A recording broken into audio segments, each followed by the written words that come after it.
Learning English through stories is one of the easiest and most enjoyable ways to improve your skills. Why? Because when you follow a story, you're not just memorizing words, you're living them.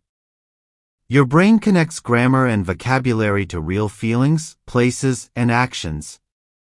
And that's how language sticks. So if you're ready to learn English without boring lessons, hit the like button, subscribe to Fluentory, and tap the bell so you never miss a new story adventure.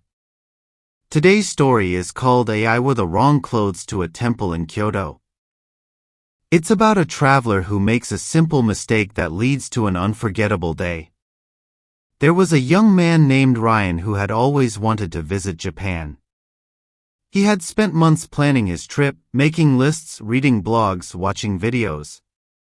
He wanted to see the cherry blossoms, taste real ramen, and explore the quiet beauty of ancient temples. When he finally arrived in Kyoto, it felt like walking into a dream. On his second morning, Ryan woke up early in a small guest house near Gion. He had planned to visit a famous temple on the eastern side of the city. The forecast had said it would be a warm day, so he put on a pair of shorts, a sleeveless shirt, and sandals. He grabbed his small backpack, filled it with water and a map, and headed out. The streets were quiet as he walked uphill toward the temple. Cherry trees lined the path, and soft pink petals floated in the air. He stopped for a matcha drink from a vending machine, smiled at an old couple sweeping their doorway, and took a few pictures of stone lanterns along the way. After a short climb, he reached the temple gates. The wooden beams were dark and polished, and the air smelled of incense and moss. Ryan removed his sandals, as the sign politely requested, and stepped inside.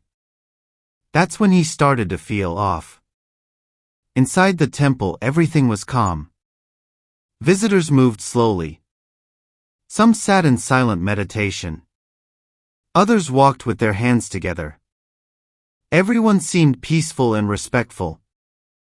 And then there was Ryan, loud shirt, bare legs, flip-flop tan lines, and the unmistakable sound of his water bottle rattling in his bag.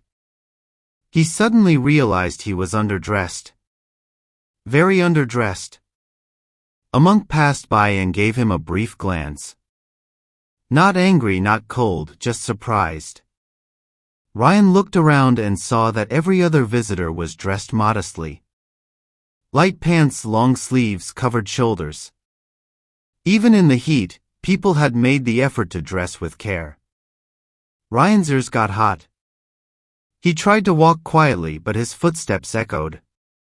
He suddenly became aware of how much skin was showing. His shirt stuck to his back.